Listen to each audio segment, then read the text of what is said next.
And that's when I would recommend that we either do follow up with an internal medicine specialist or do the surgery.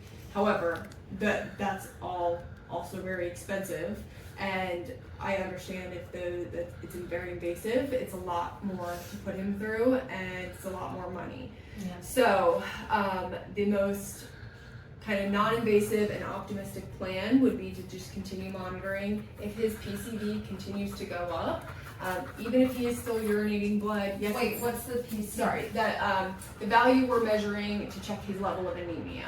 Okay. So that's what we've been. Is that like they mentioned red blood count? Yep. Red blood it's cell that. count? Okay. It's that. Okay. And so monitoring that, and now especially since this is the first time it's gone up since he's been here. It hasn't gone up by much, but it it's went still down something. and it went up a little bit. Yes. So I think they said 26 on Thursday, 24 when we got here last night or yesterday, and then 20 last night. and then Now it's 22. 22. Okay.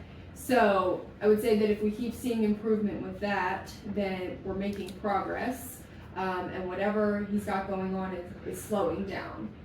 He may continue to bleed for a while, given that there's a very large clot in there. I did not see it, but Dr. Bauer was telling me how it's several centimeters and it takes up most of his bladder. Yeah, they were like, So- we're not gonna lie to you. It's well, she's like, I hope it's not what I'm saying, but it's like tumor sized. I was like, oh, okay.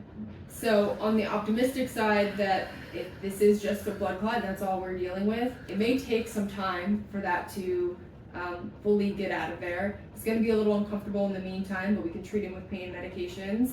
He will probably keep peeing blood for a while, but as long as his PCV, his level of red blood cells is increasing, then he's not actively bleeding, and we just kind of have to treat him symptomatically for him being comfortable.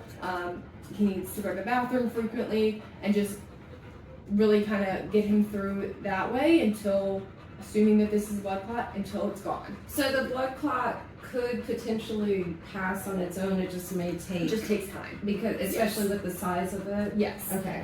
And so blood clots in bladders, we do see it fairly commonly. Usually they are not this large. And usually, yes, having it happen from doing a cysto is very uncommon because it's a very routine thing we do, but there's always risks involved. So it doesn't happen very often, but it's not out of, like, it can happen, and it does happen.